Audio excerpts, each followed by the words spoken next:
আসসালামু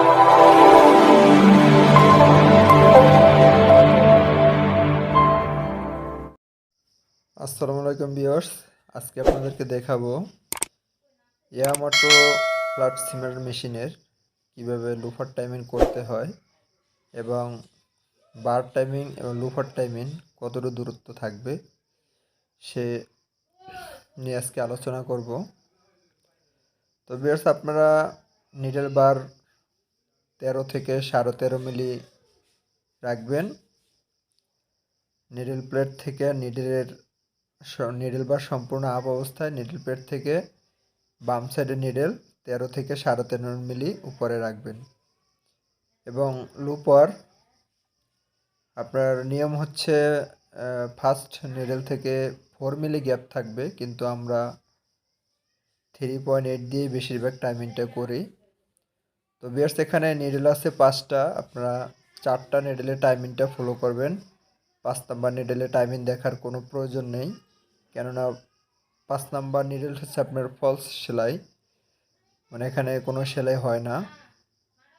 তো এটা মূলত জিগজ্যাগের টেনশন ঠিক রাখার জন্য সেই টাইমিংটি করা হয়।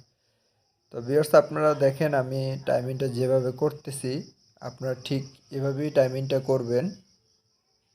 আর নো টাচ নো গ্যাপ, পিছনে যে আপনার নিডল সাপোর্টিং গাইড আছে, কেউ বলে গার্ডার, তো আপনারা সেই গার্ডার অথবা গাইড নো টাচ নো গ্যাপে রাখবেন এবং লুপার সেম একই নিয়ম থাকবে, নো টাচ নো গ্যাপ।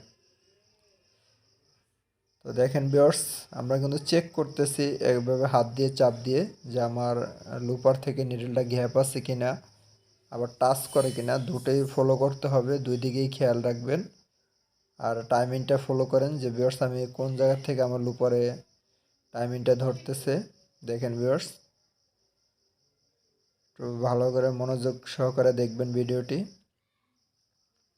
দেখেন সম্পূর্ণ ব্যাক পজিশনে আপনারা, যে আমি এটা হালকা লুজ রাখছি, তো প্লাস দিয়ে আমি এটা আবার একটু সামনে দিয়ে আগিয়ে দিলাম, তো বেশি হয়ে গেছে, আবার একটু কমাতে হবে।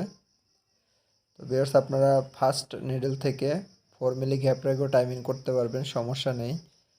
তো আমি 3.8 দিয়ে বেশিরভাগ টাইমিংটা করে থাকি। তো ভিউয়ার্স, আপনি একটু ফলো করেন যে আমি আসলে কীভাবে টাইমিংটা করতেছি এবং নিডেল নামার সময় দেখেন কতটুক লুপারের গায়ে পড়বে সেই দূরত্বটা একটু দেখেন, বেশি একটা অ্যাবর্ডিংটা দেখেন আর কি। এটা হচ্ছে মূলত হচ্ছে যে অ্যাবর্ডিং, সেই অ্যাবর্ডিংটা আমরা কিভাবে রেখেছি। তো এক ভিডিওতে ভিউয়ার্স এত কিছু দেখানো সম্ভব না, তাহলে ভিডিও বেশি লং হয়ে যাবে। দেখেন ভিউয়ার্স, এই হচ্ছে আমাদের টাইমিং। তো এখন আমরা এটিকে সেলাই করব, দেখব সেলাই কেমন হয়। তো দেখা যাক ভিউয়ার্স।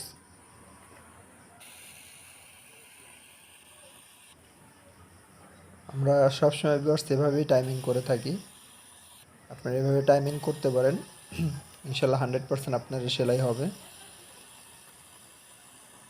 এর আগে আমি ফ্ল্যাট সিমের একটা জিগজ্যাগের ভিডিও দিয়েছিলাম এবং আজকে আপনাদেরকে লুপার টাইমিং দিয়ে দিলাম। তো আপনাদের কোনো কিছু জানা থাকলে অবশ্যই ভিডিওতে কমেন্টস করবেন, আর আপনাদের কমেন্টের উপরেই আমরা ভিডিও বানাবো। আমি আর একটু ক্লিয়ার করে দেখানোর চেষ্টা করতেছি যে সেলাইটা কেমন হয়। দেখেন ভিউয়ার্স, সেলাইটা কিন্তু খুব সুন্দর হয়েছে। দেখেন একদম ক্লিয়ার ভিডিও, কোনো স্কিপ নাই। দেখেন ভিউয়ার্স, আসলে আমার আগে যে ফোনটা দিয়ে ভিডিও করতাম সেই ফোনটা চেঞ্জ করার কারণে এই ফোনের ভিডিওটা এত ক্লিয়ার হচ্ছে না, আপনাদেরকে ভালো করে বোঝাতে একটু সমস্যা হচ্ছে। দেখেন আমার পয়েন্টেও কিন্তু স্কিপ আসে না ওই একই টাইমিংয়ে।